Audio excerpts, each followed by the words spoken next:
The keys to an efficient jab. You gotta make sure the first thing that will move is your fist. You will push off your rear leg as you step in and step back as fast as possible. Your other hand has to stay up in all time. I'm with Usain in open stance.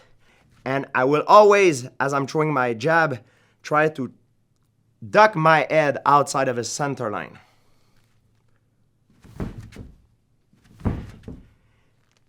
Open stance, when I throw my jab, I try to step on my opponent's foot.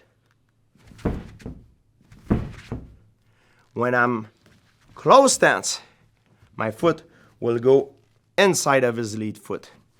There is so many ways to throw a jab. Now I'm gonna show you a different variation with Richard and his focus mitt. There is the old standard way. So I make sure that my fist is the thing that moves first as I'm stepping in and out.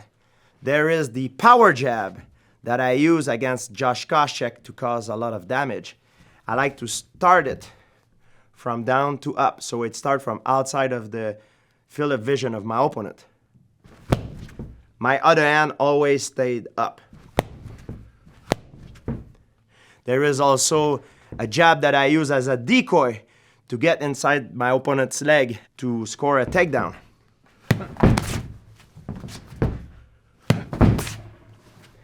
There is the jab that I use as a distraction to hit my opponent with an overhand. I want you to remember the key principles to an efficient jab. Make sure your fist moves first, you keep your rear hand up, and you quickly step in and step out when you throw your jab.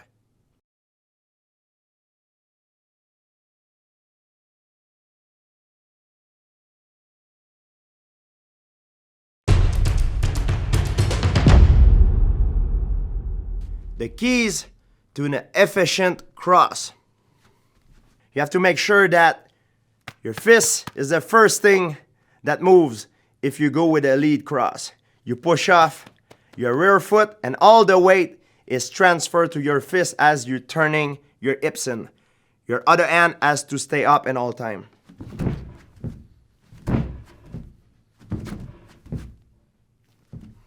The right hand can be used as a good weapon when you blitz. It can also be used as a decoy when you want to go for a takedown. You can use your right hand also the same way I use it when I fought Jay Aaron,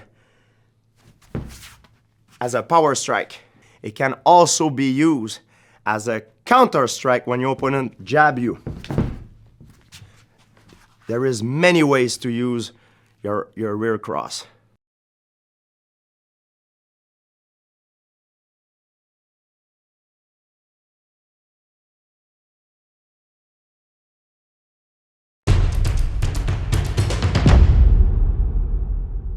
The keys to an efficient lead hook.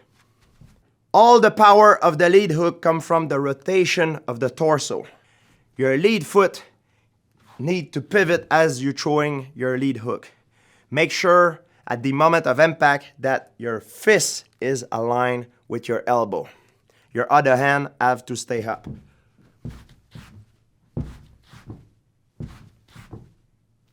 The hooks are a very efficient weapon in close counter combat.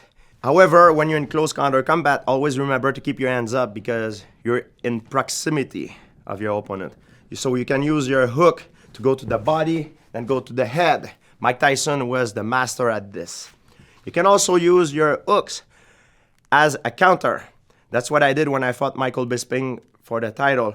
You throw a cross and I come back over the top.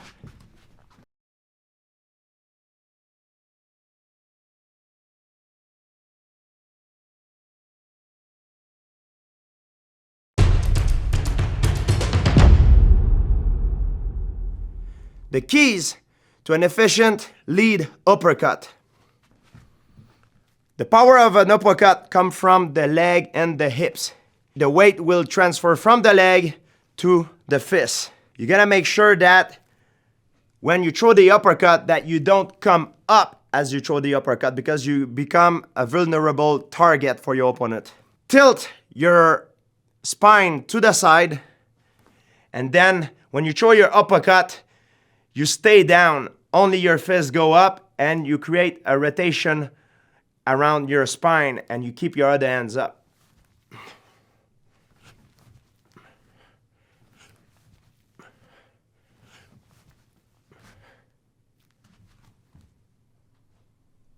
The keys to an efficient rear uppercut.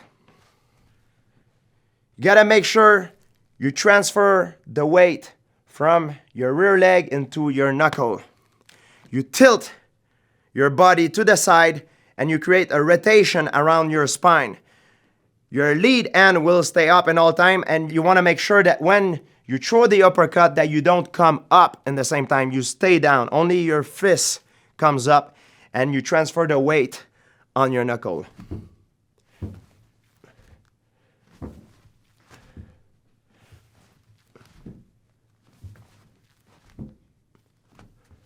The uppercuts are a very sneaky weapon, especially in close counter combat.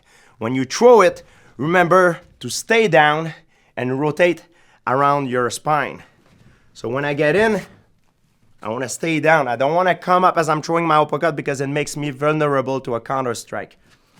So also the uppercut can be used as a very good, powerful weapon behind a jab. It slips right between my opponent's guard.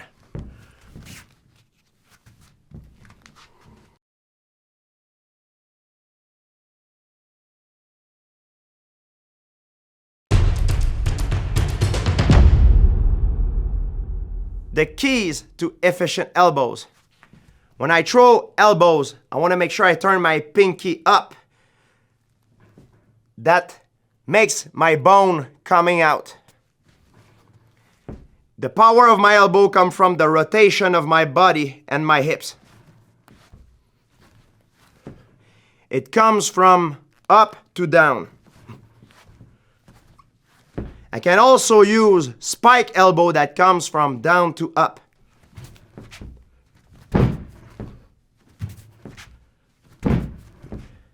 Like a punch, I'm using the rotation of my body and the weight transfer from my foot to the point of my elbow.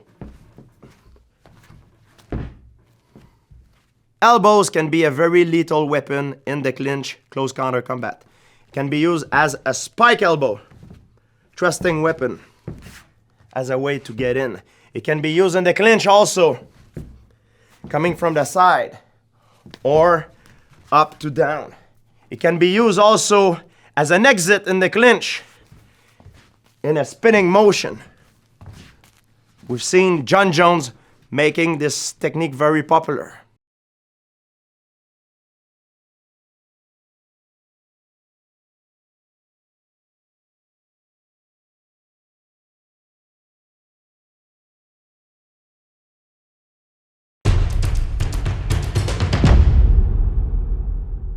The keys to an efficient lead front kick.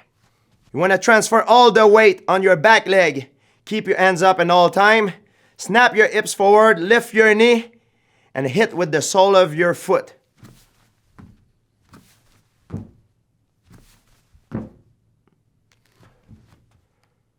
The keys to an efficient rear front kick. You want to keep your hands up in all time. Hit with the sole of your foot underneath your opponent's chin. Make sure you lift your knee first and snap your hips forward and back as you kick.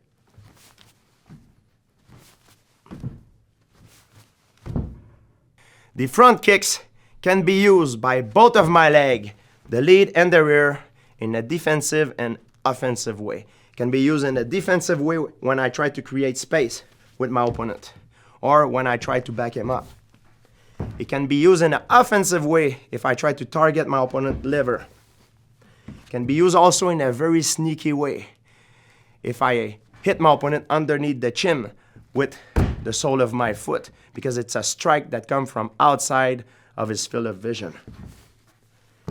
Remember, when you use your kick, always kick in a kicking range. Don't kick your opponent when you're in punching range.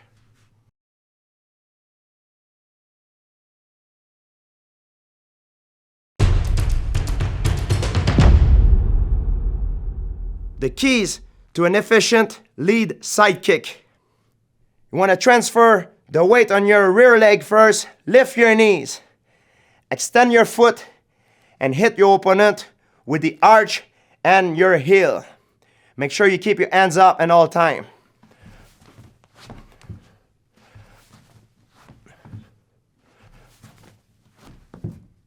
The keys to an efficient rear leg side kick. I want to keep my hands up at all time. When I hit, I want to make sure I turn my foot away from the target.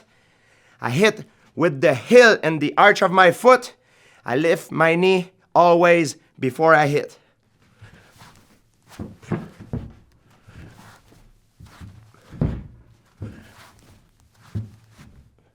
The side kicks can be used in a similar way whether you use your lead or rear leg.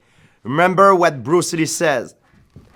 Use your longest weapon against your opponent's nearest point. I can use this one to create space. I can use my side kick also as a counter weapon when my opponent is pressuring me.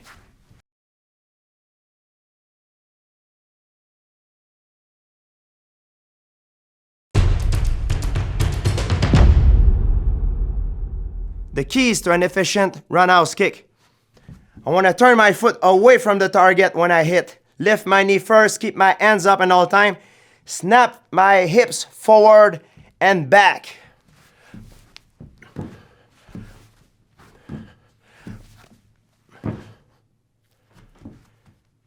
The keys to an efficient rear leg roundhouse kick. I want to keep my hands up at all time. Turn my foot away from the target. Snap my hips forward and back, and always lift my knee before I kick.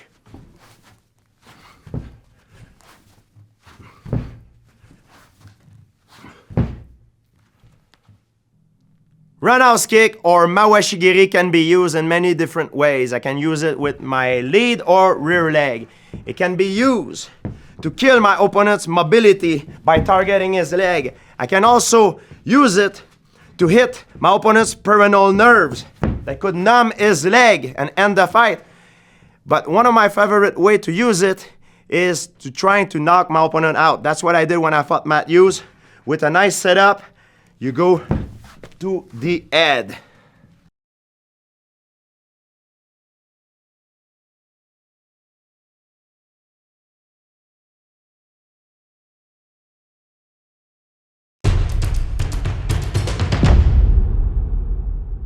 The keys to an efficient back kick.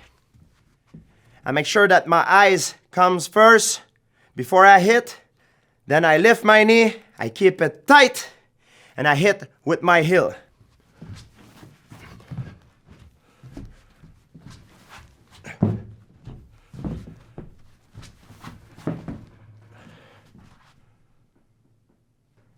The back kicks are probably the most powerful weapon strike you can use, because it's using a spinning motion with your leg. You can use it as a counter strike or as an offensive strike if you step in.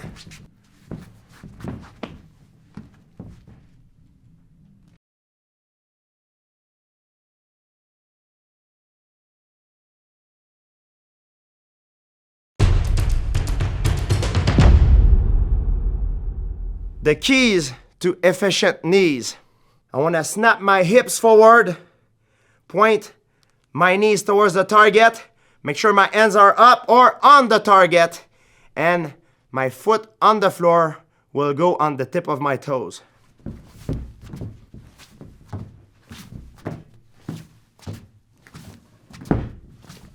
Knees can be used in many different ways. You can use a flying knee to try to knock your opponent out, but most of the time we see people using it in the clinch to target the leg or the body. Here and here. You can also use it very efficiently when you control your opponent's head. And if he blocks it, you go over the top.